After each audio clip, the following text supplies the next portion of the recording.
Yeah, I can imagine that those are.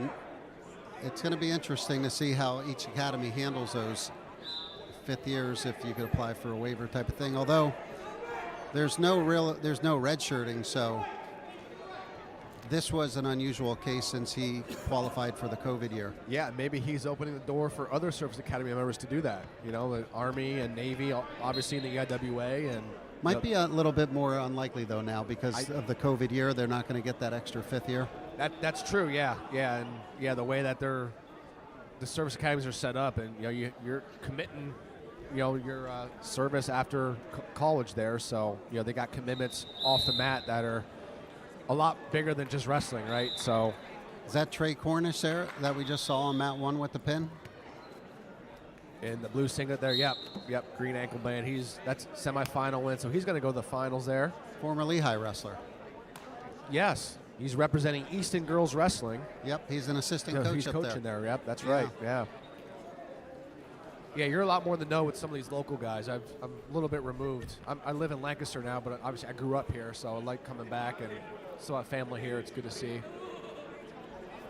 Just love the Lehigh Valley. Somber's got a long, well-known name in the Lehigh Valley, especially the Northampton area. Yeah, my uncle's the assistant there at Northampton, so really good to go back. Got cousins coming up in the program, and I was born. I bleed black and orange, as they say. Yeah, we got Matt Wheel here, number 3. That's a Conti match. Eddie Mafia in the red. He's on bottom. Nick Vansegera. And I apologize to family, friends out there if I'm butchering names. I'm trying my best here. Vansegera, 3-0 lead there on the green Emmaus mat. Mat number 4, open right now. We're running into a lot of, I think, time issues here, Scott. Just because matches are going on and guys are coming up like within a half hour, so I think they want to give them the proper rest. Well, if anybody needs the extra rest, it's these older wrestlers. Yeah, for sure. Like, their bodies don't recover quite as quickly, but you know what? Who doesn't love a tournament that goes quick, though? That's true, yeah. Especially the refs. They get paid per event. They want to get out of here.